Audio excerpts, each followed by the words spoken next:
to mention that today's classes are in memory of Avraham Azriel ben Yitzchak Vechasya by Suri Goldstein and family, and our class as well. Okay. Shalom and welcome to our fourth shiur in From Family to second. Let me get rid of the slide. Okay. Okay. So we're in another shiur about Sefer Shemot, how we turn from a family to a nation, and we are in the beginning of Sefer Shemot. We're going slowly. I do it slowly the first two chapters because that's the foundation. In other words, if we understand what happened to us as we moved from a family to a large people, that will be easier to understand what would be the next step. So let me share my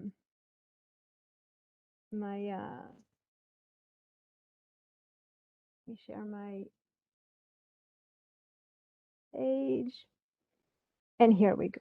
Okay, so we stopped last week in chapter 1 verse 11, and we heard about, and today we're just gonna focus on the verses, on the Torah itself, on the pshat of hearing the words and what is the Torah telling us. And we're not going to go into commentators. We'll just want to hear what can we see, what can we hear from the simple story. Okay. And because Paro was afraid that the people of Israel became so large and they will join an enemy to remove his reign, or they will leave Mitzrayim to go back to Canaan, and then Mitzrayim will lose their slaves.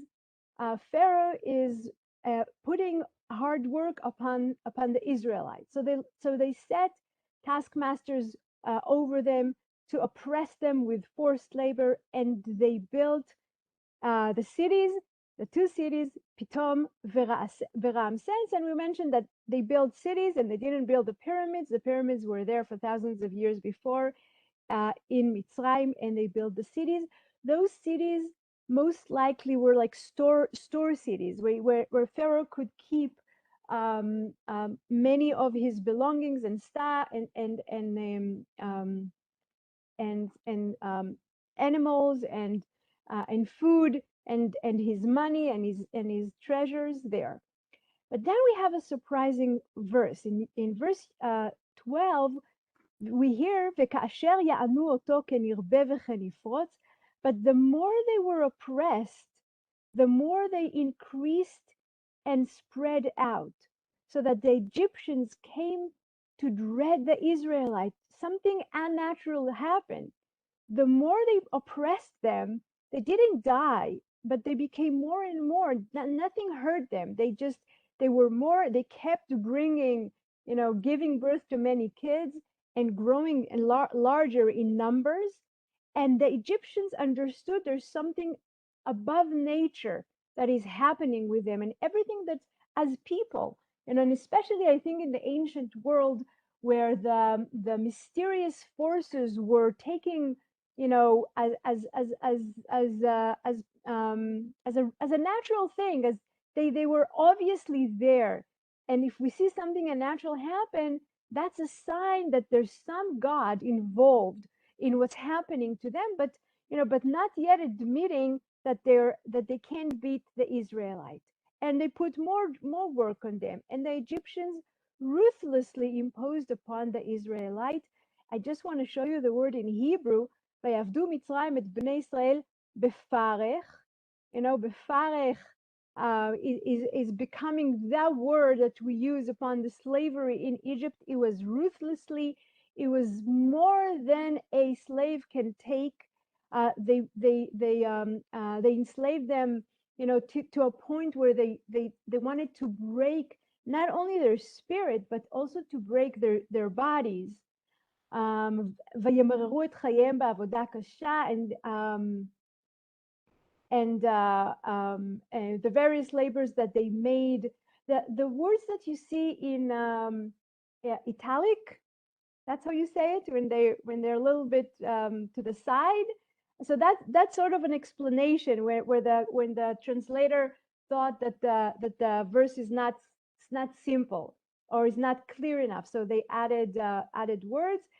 But the various labor that they made them perform ruthlessly, they made life bitter for them with harsh labor at mortar and bricks, and with all sorts of tasks in the field. And with that, maybe it's a clue, or maybe it's a sign that the hard labor was both in the houses of the Egyptians and also outside of the houses, building cities, in the field, and they made their life bitter. Now we hear echoes here of the Seder night, right? The maror, the bitter, marir, and avodat haparech. But this is the description. You know, those three verses that we've just read just show us that the Egyptians were very serious about breaking the people of the Israelites, and either break them so they won't be able to fight them, and break them so they'll understand that they will stay slave forever. Now, I want to say something, you know, looking both at the yearly timing of reading the parashot of Sefer Shemot and the story we just read. I think it's necessary in order to get deep understanding of how, I would call it, the God of history. You know, we can see God in history, and it's in the calendar, in the Jewish year. Almost always we read the chapters, the stories of Sefer Shemot, of Exodus, at the month of Shvat. And Shvat, I think someone has an open mic. If you can please just close your mics, because there's some sounds at the background. Thank you. And it's very interesting because it's as if the Torah is telling us that we hear about the slavery, but something will happen. It will be like, you know, like a little flower growing, you know, through the snow, or the almond tree starting to blossom, and it's not spring yet. We're still in the winter, but there's still signs that, you know, that spring will come, the sun will shine. Hope is always there. Hope is always there. Sometimes it's hidden and we can't see it, but if we believe it's there, then many times it's helping us go through the winter, go through the cold of the winter. Now, right now we see no signs of spring. We see no signs of hope. We're in the midst of the cold winter of the harsh slavery in Egypt, ruthlessly, you know, hurting the people of Israel, making their life bitter from the harsh work, and everything that comes up into mind that they can make the Israelites more miserable, they do it. But then there's even, you know, we go from the bad to the worst. And if that wasn't enough, the Egyptian king, the Pharaoh, come with another idea. The king of Egypt spoke to the Hebrew midwives, and I wanna how do you say I disagree with the explanation, okay? Because the translator here, I copied it from Safaria, but the translation here chose one of the options, which is not, to my opinion, the pshat, the simple words of the simple meaning of the words. But let's go first with their translation, and then I'll tell you mine. I want to protest. Okay, that's the word I was looking for. I want to protest because it doesn't give us the insight. So the king of Egypt spoke to the Hebrew midwives, one of whom was named Shifra, and and the other Pu'ah. Okay, and now let's go back to the Hebrew. I want to show you something. In Hebrew, when it says, Vayomer Melech Mitzrayim, the king of Egypt spoke to the Meyaldot Ha'ivriot, there are two ways in Hebrew of understanding those words. One is the Hebrew midwives, but the other is the midwives of the Hebrew women. In other words, that's what the Ibn Ezra says, and I think it's more likely in the Pshat that that he had his own midwives in Egypt, in the palace even, and the Hebrew women, the pregnant women, used to go to the Egyptian midwives, and they helped them to have their babies. Why does it make more sense? Because it makes more sense that the Egyptian king will look for allies, will look for partners amongst his people to further hurt the Hebrew people. So he takes his midwives, the Egyptian midwives, and he tells them, "I'd like you to go to the Hebrew women," and we'll hear in a minute what he told them. But the other thing that supports the explanation, the commentary, and the idea that they were Egyptian midwives and not Hebrew midwives is their name.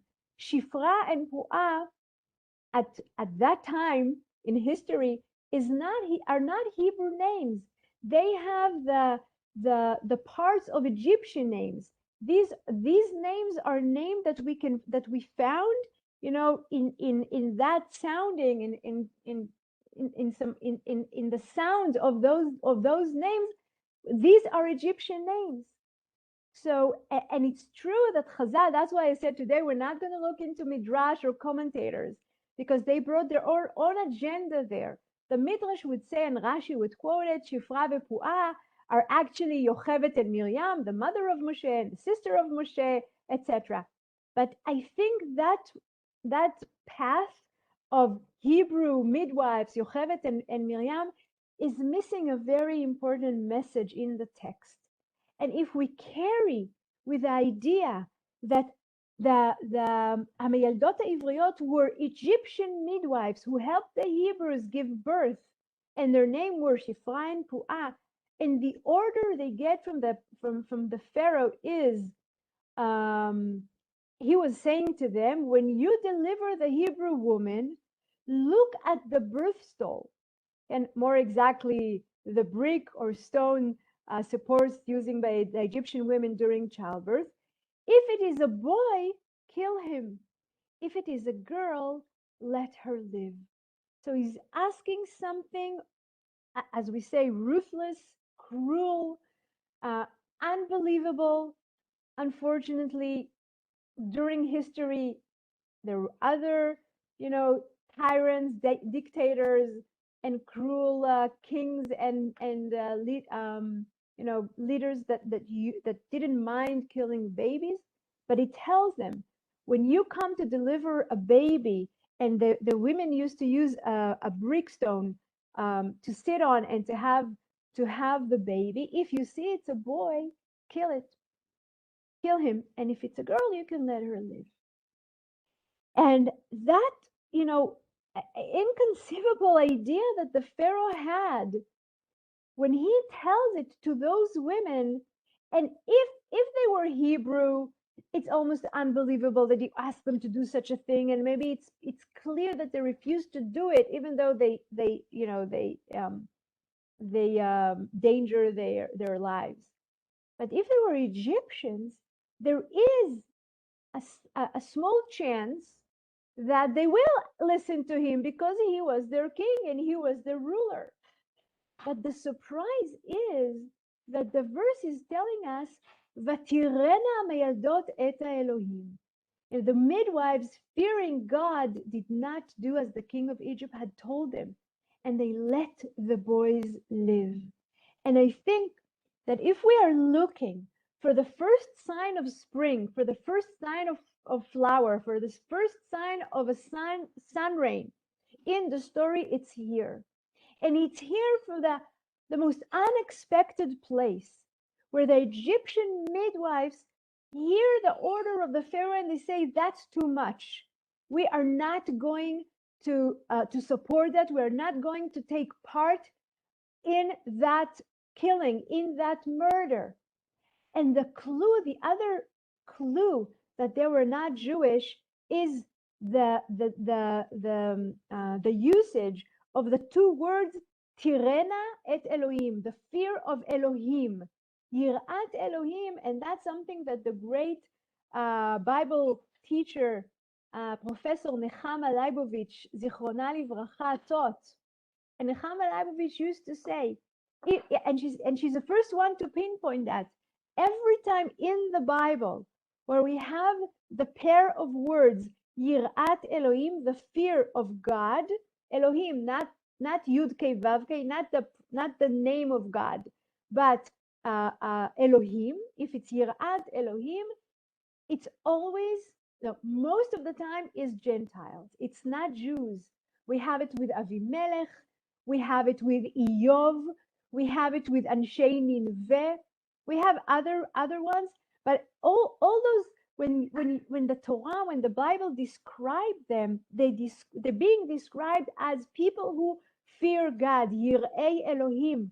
And that's why Nechama Leibovich also here says the pshat is obviously that they were not Jewish, but they were God-fearing. What does that mean to be a God-fearing person in Egypt at the 14th century BCE? What does that mean?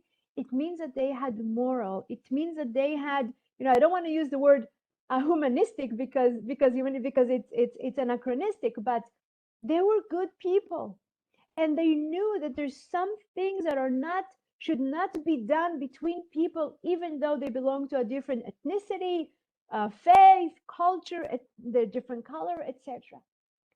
And it also tells us that in every, I'll use modern words, okay, but you will understand, in every tyranny, in every fascistic nation, in every even communist regime, and we know how murderous were those regimes, the Nazis, the fascists, the communists in Russia, in China, human life they're not worth anything. And we know that millions and millions and millions of people were killed between those, four horrible regimes. But in every people of these regimes, there are always good people.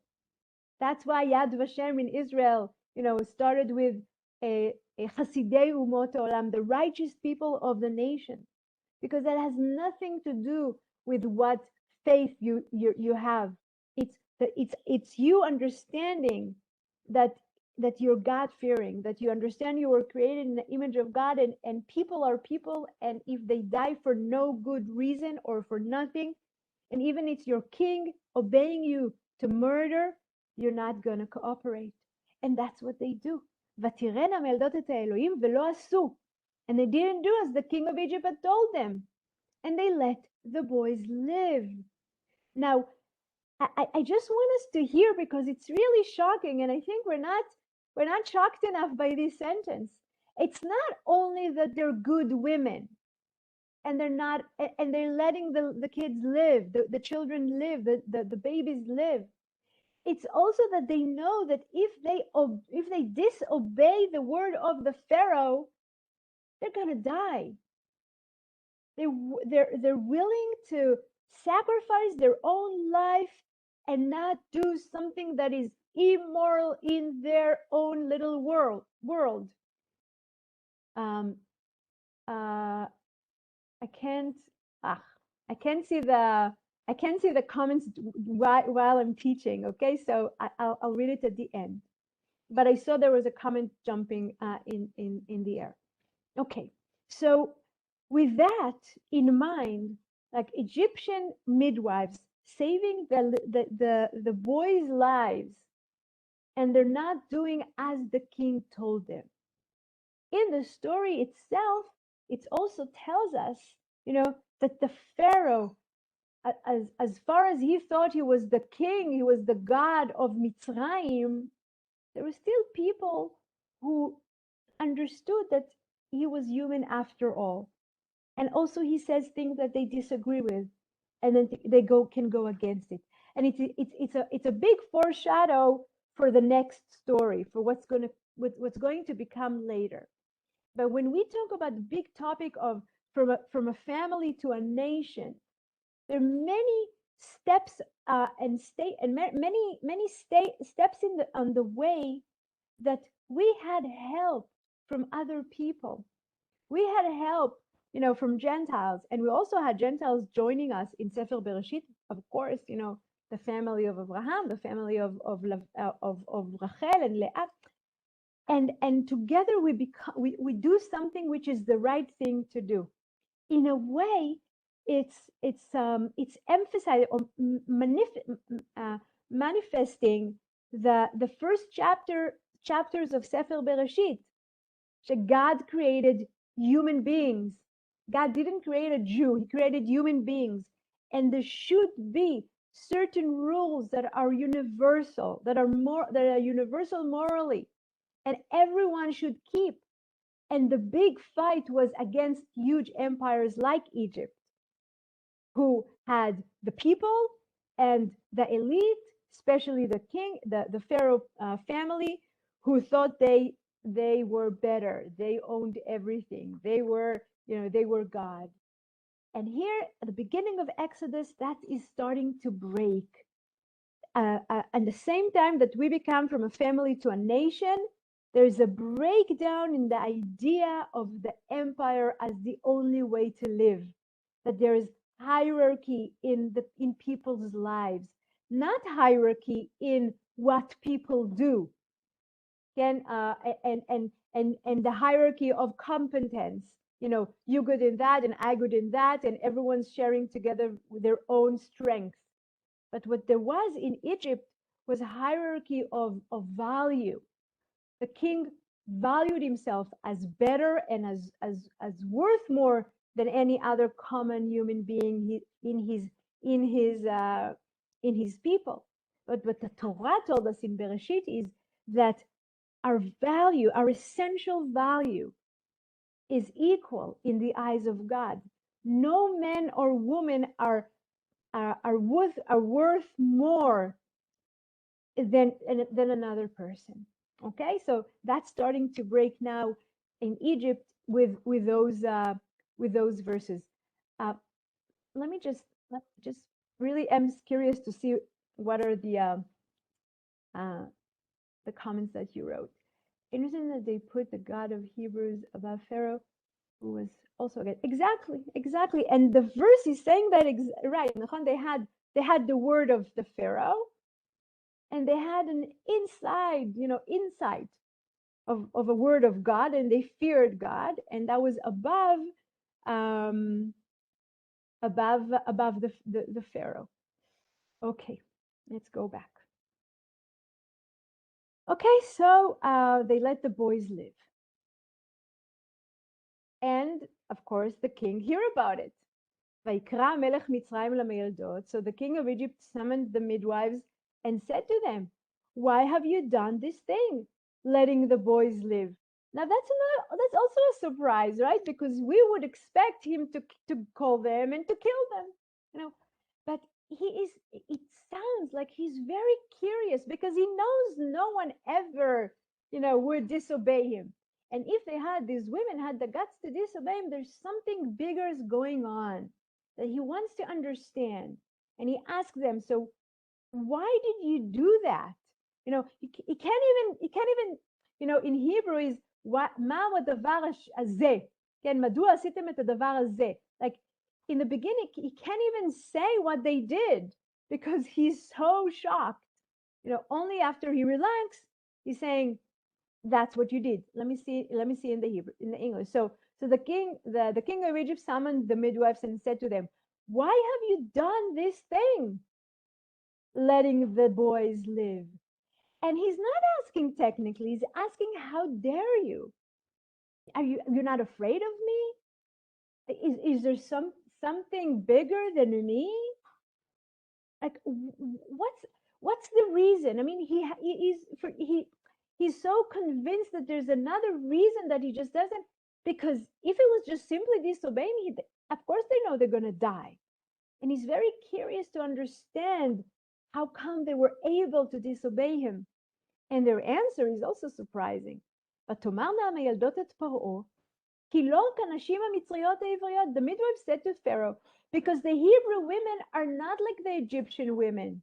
They are vigorous. Before the midwife can come to them, they have given birth. The Hebrew women have very easy labor. Remember the Rashi we saw last week that they had 6 children in one woman, and the Rashbam said no, it's they had their children. Nobody died in an era with the era that lasted for hundreds of years of women giving birth and dying. Infants died during labor, and the Rashbam said no, every birth was healthy, and they lived to be grown up people. So here the midwives are using a trick, because no men were allowed in the area of the birth area, and not even the policeman of the king, so that he couldn't see, and his spies couldn't see it because it was only women. That was a taboo. Okay, and they give him a reason that we don't even know if it's true or false, right? Are they lying? Maybe they aren't telling the truth, but they use that truth in order to tell him that, the Hebrew women summoned us to help them give birth, but by the time we got to their house, they already gave birth, and we couldn't see if it's a boy or a girl. And Pharaoh accepts that because at least we don't hear that he killed them, right? In other words, maybe it made sense to him because of what we saw before, that there's something unnatural in the fertility of the Hebrew people, in the growth of the Hebrew of the Israelite, and he adds it to the list of, something is wrong here. What can we do against it? But what we have, and that's another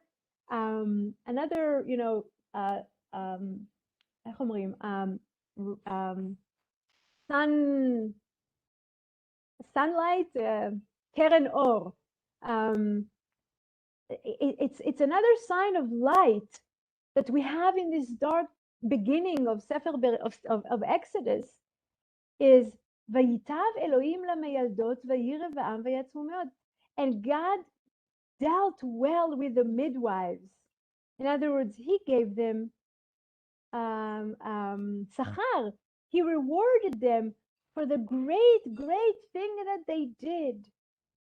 And again, I would say it's another brick. We can either say it's another brick that is falling in the empire, or it's another brick that we're building in the new idea of the one God, which is outside of nature, that created everything. And except for him, who is greater and outside, and he controls everything. It doesn't divide to many gods, and all women or people are equal. And all of a sudden, that God whom the midwives did well by, whether it was an instinct, whether they were moral and human or merciful, it doesn't matter. But they did good, and they got, their reward. And that was another interesting phenomena, because in Egypt, in Mesopotamia, in Canaan, it does in Aram, in wherever, if it's your job and you have to do it, you have to do it. And if you did something beside what you had to do, so, well, good for you, but the king is not going to reward you. The king will give you extra if you'll bring him more money, or you do some, but it's a new concept. It's a new concept, the concept of you do good, you get good. And it doesn't matter if you're in the lower part socially. You not only the rich and noble and family and the elite can be rich. You do good, you get rewarded. And together with that, another expansion of the people, and the people multiplied and increased greatly. If we were to list all the words that this chapter describe how big and great and multiply the people of Israel were, it sounds every few sentences we are reminded that they're even bigger and bigger and multiply more. And it's connected to the Me'eldot. Due to them, no baby died. And then we have another mentioning, if we didn't understand that God dealt well with the midwife because of what they did, here now we have a straight sentence, and because the midwives feared God and didn't kill the babies, he established household, meaning of that's what batim means. He established household for them. In other words, they were, I would say, they got their pension for the rest of their life. They had where to live. They had, they did well. They didn't have to worry. God took care of them. That's what it means. God took care of them. But that's not the end. Because now when Pharaoh understands that cooperation through the midwives is not going to help, he's going even further, and now he's turning to his entire people. Then Pharaoh charged all his people, saying, every boy that is born, you shall throw into the Nile, but let every girl live. So the midwives are not going to help. So he's turning to his people, and that's a decree, and the simple, the common Egyptian person, of course they fear Pharaoh. The midwives were unusual, maybe because they're so close to see how life comes out. I had to be like, there's something about life. They bring life upon. They can't take it the minute they give. They help the women give life, but the common people around, and he tells them, every boy that born you shall throw into the Nile. Now there's an interesting thing here, because he doesn't say every boy that the Hebrews give birth to you should throw into the Nile. And there's a big question here in the world of the commentators. Wait a second, was he willing to kill his own boys, Egyptian boys, just so everyone will hear? No one will say, oh, why them, why but how can he say such a thing to his people? And how would his people ever agree to such a thing? And I think in the pshat, first of all, we can hear that he was willing to go that far, but it doesn't make so much sense.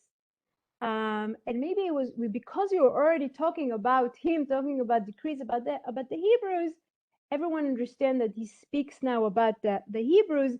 It didn't work with the midwives. Now he's ordering the entire people to do that. And with that, what he's doing, he's taking the Egyptian nation that lived next to the Hebrews, or the Hebrews who lived next to the Egyptians for a long time, and he turns them against each other. And he makes them, and that's the worst thing any ruler, any leader can do, unless he just has his goal of harassment. And the reality of that pasuk is Egyptians are telling about Hebrew women that they see that they are pregnant, and everyone's watching to see, calculating when this woman is about to give birth, and waiting for her and see if she had a boy or a girl. And that's the situation we've been left with at the end of chapter 1. And kol ben hayelod hayeor tashlichuhu, and we have the first time we have the word the Nile here, hayeor. We have the Nile. The Nile will be another character in the entire story. It takes a big part in the entire story. And the Nile, who was also a god, was the dwelling of the crocodile. The pharaohs also called themselves the great crocodile. And if we remember, the word crocodile in Hebrew is tanin. And in the beginning of the book of Bereshit, in the creation, it says that God created hataninim hagdolim. God created the great crocodiles. And it's a big question. How come? Like no other species or no other animal was pinpointing, was mentioned in Bereshit, except for the crocodiles. What are the crocodiles do there? And I think the sheer simple meaning is because the creatures of the sea were considered in the ancient world. And again, when the people of Israel received the Torah in Mount Sinai at the end of the 14th century BCE, that Egypt is already been a civilization for a few thousand years, and Mesopotamia was already there for a few thousand years, and the Torah was not given in an empty space. And the Hebrew people knew the stories, and the stories in those huge mythologies mostly talk about the creatures of the sea as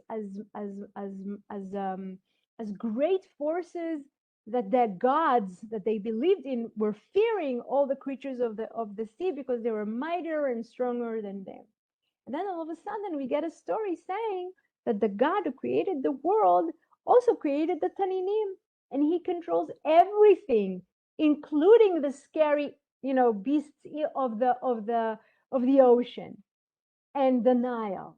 So we understand that the Nile is going to be a main character in our story. Pharaoh is throwing the kids in the Nile because he feels and believes that the Nile is his companion. We're helping him.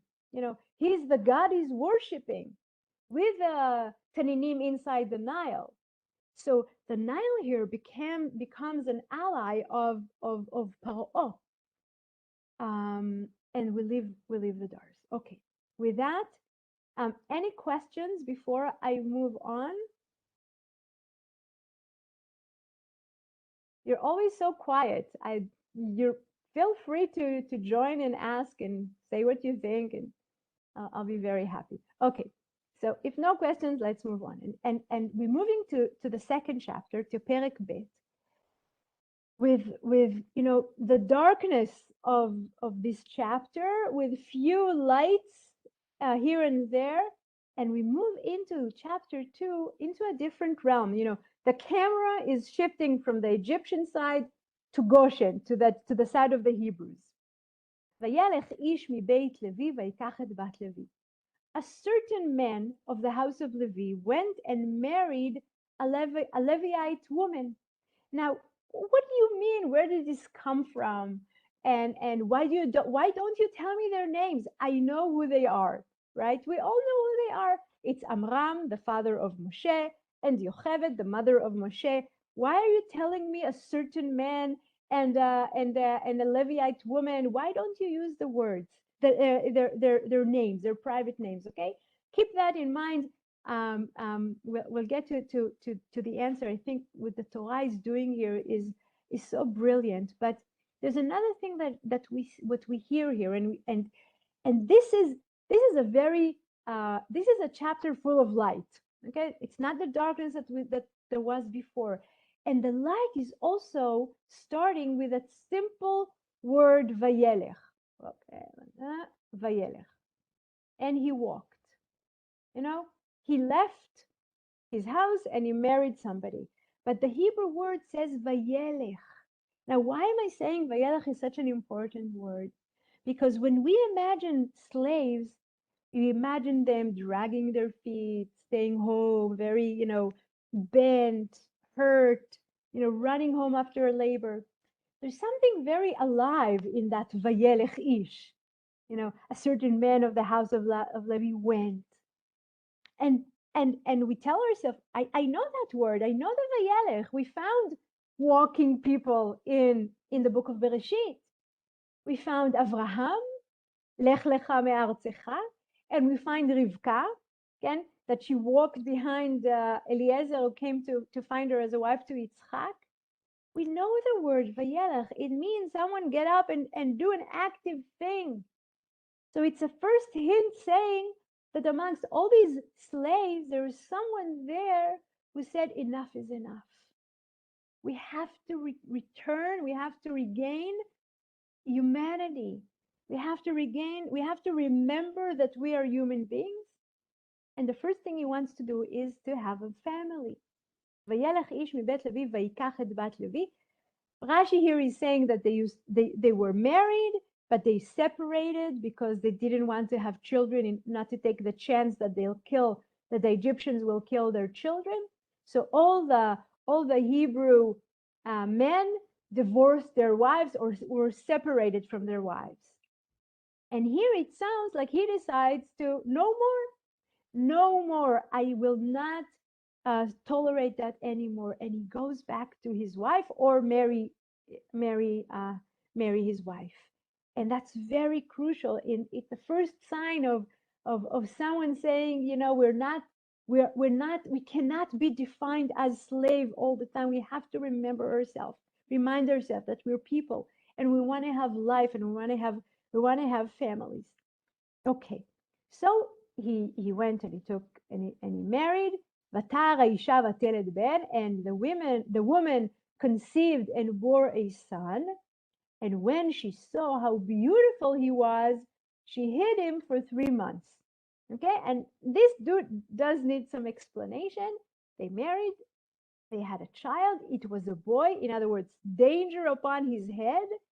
And the Torah tells us that she saw, the translations say he was beautiful, but the Hebrew says she saw him and he was good, kitov. And I want you to look at this kitov. And if you'll remember, we mentioned Bereshit many times today. Kitov is the words that God is using after every day. He created the first day, Vayar Elohim kitov. Created the second day, Vayar Elohim kitov. Okay, kitov is throwing us back to Bereshit when God is saying it's good, creation is good. All of a sudden, amongst this horror that they live in, a woman says something is good, and it connects us to creation. It's something fundamentally good. Now, if it was beautiful, well, most mothers, when they see their baby, no matter how he really looks, you know, how the baby really think he's cute and he's wonderful and he's beautiful and he's the most, you know, most amazing thing that ever happened. And that's why the commentators will take that word kitov and they ask, what else did she see? You know, it's not enough to think that she saw, oh, my baby is so cute. And Rashi would say, like the Midrash, Rashi would say there was he was born and some light came to the world. Like the room was filled of light. If it gives you association of another religion with another one who was born and they saw light in Nazareth, yes, that's where they take it from. So he was born and there was light. And when Yocheved sees that, she's not saying, oh, he's so beautiful. He's saying kitov. Saying there's a hint here. There's something different about this baby that she feels.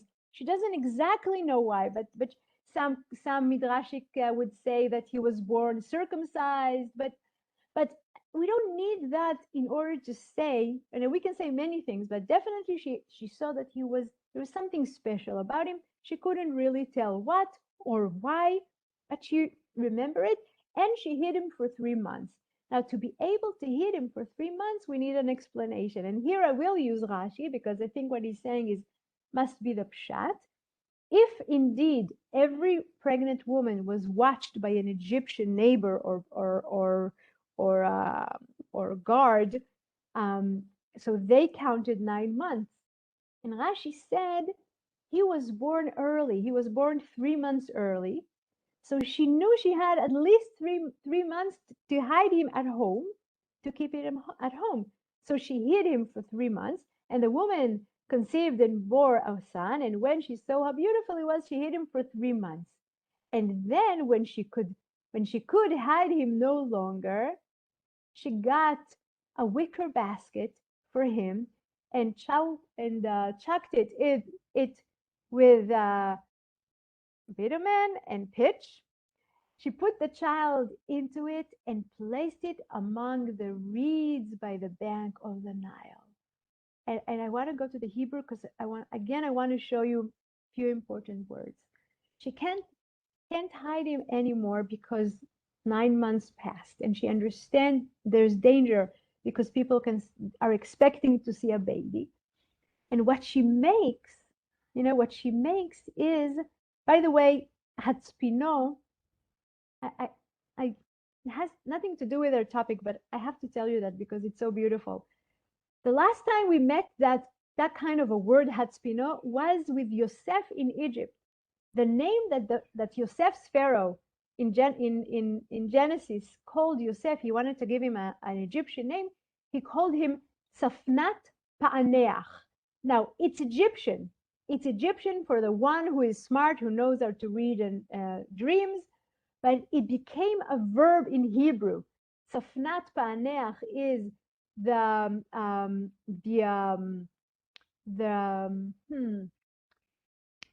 Revealer of secrets. Say it again. Revealer. Can you say it again? Yes. Explainer of things that are hidden. And yes, it's used in from the Spardim, Umefaneach Ne'elamim. Nachon, toda rabba. So the redeemer of the hidden thing. And tzafnat, tzafun, we also find it in Pesach, nachon Belel Seder. Tzafun barech, we hide the matzah. And that name, that Egyptian name, became a Hebrew verb, hatzpinot, to hide. And when she couldn't hide him anymore, she took tevat gome. Okay, so she took a basket. But the word teva, we've met that word again. We met that word in Bereshit when Noach was ordered to build a teva, to collect his family and the animals to be saved from the flood. So here it's like we're having this zoom in or a microcosmos of what happened with a flood without basket teva that she made, and she used chemar. She used all the materials to cover it so it won't water won't go into it, and enough air can go into it. And she put the child in that basket, and she put him basuf al sfat ye'or. And that is important because I'm sure some of you at least saw the movie The Prince of Egypt, and there they put the basket inside the Nile, and there's waves and there are crocodiles trying to eat the teiva. No. It can't be that she put him in the Nile, because that wouldn't make sense, because that would mean that he's going to drown, right? She put him in, she put the teiva among the reeds by the bank of the Nile. Okay, lots of reeds at the bank of the Nile. It's very crowded. Okay, all the reeds are very crowded. So she put the teiva inside the reeds of the Nile. Now, I want to ask another question. Like, why there? Didn't she have somewhere else to hide him? Why automatically she goes there? And it sounds like that was the plan, because she took the basket and she covered it. In other words, she knew the location where she wants to hide the teiva. And I want you to keep that question, because we'll read a little bit more, and then I'll tell you what I believe is the answer. But just pay attention to the fact that it seems like it was very clear to the mother. We don't have her name yet, right? Very clear to the mother. We also don't have the name of the child. En lo shem. It doesn't have a name. And she put him in the reeds. Now, the next thing that the Torah is telling us, ותתצב אחותו מרחוק לדעה מה יעשה לו, and here's the English, and his sister stationed herself at the distance to learn what would befall him. And here the English opened the difficult words, Hebrew words in the verse. Vatetatzav is not a correct Hebrew to use. It should have said vatit yatsev or vata'amod. Vatetatzav is a very strange usage of the verb to stand. And the English this time was correct. And it means that she put herself. Again, it's another mistake that usually we hear, that Yocheved told, the mother told the little sister to stand to see what's happening to him. But it's not true. It's the sister who stood. Merachok lede'a ma ya'aseh lo. Lede'a is also very strange in Hebrew, because it should have said lada'at, to know what will happen to him. Lede'a is something of a knowledge. It's as she had a knowledge of what's going to happen to him. Now, that's another big question that we need to ask about this act. The sister stationed herself at a distance to learn that what would happen, what would befall him. Now, if she stood there to protect him, what could have she have done? Let's say a beast, an animal, and it would jump out of the Nile and grab the teva into the Nile. Could she jump after him to save him? No. Let's say an Egyptian person would come and take the teva and walk away. Could she tell them no? Now, it's even more questionable when we realize how old she was. And how do we know approximately how old she was? Because it's one of the rare occasions when the Torah is giving us a specific age connected to a specific event in history that has nothing to do with the person's death. Because usually what we have is how old X was when they died. Abraham, Yitzchak, etc. But we know that the Torah is telling us when Moshe is returning to Egypt after he was in Midian to redeem the people, he was 80. And Aharon was 3 years old.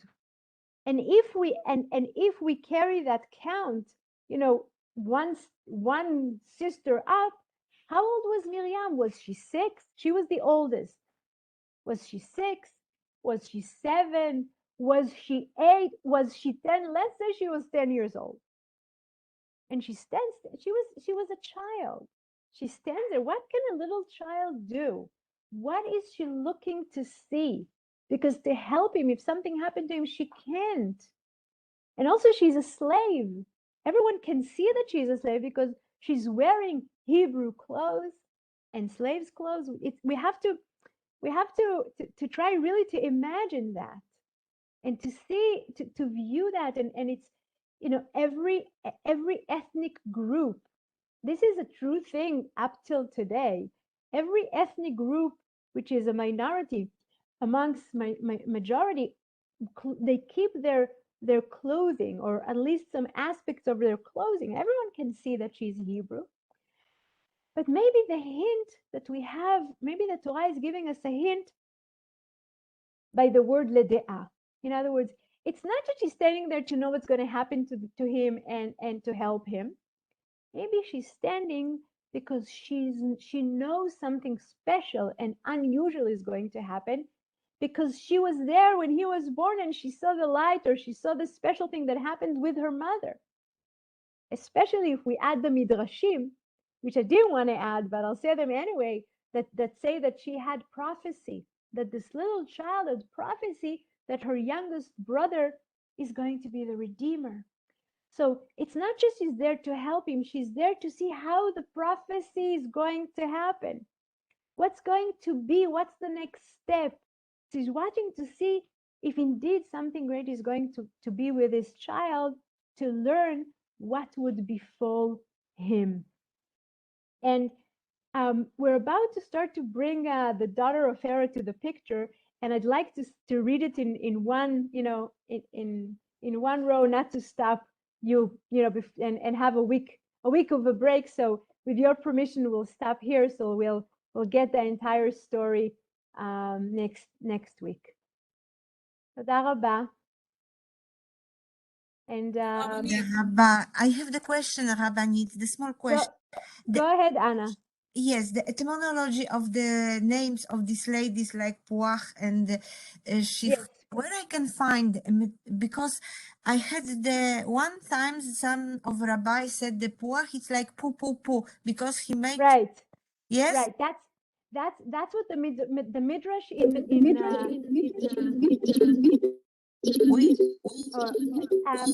I think you guys need to turn off your phone, and then I can speak, I think.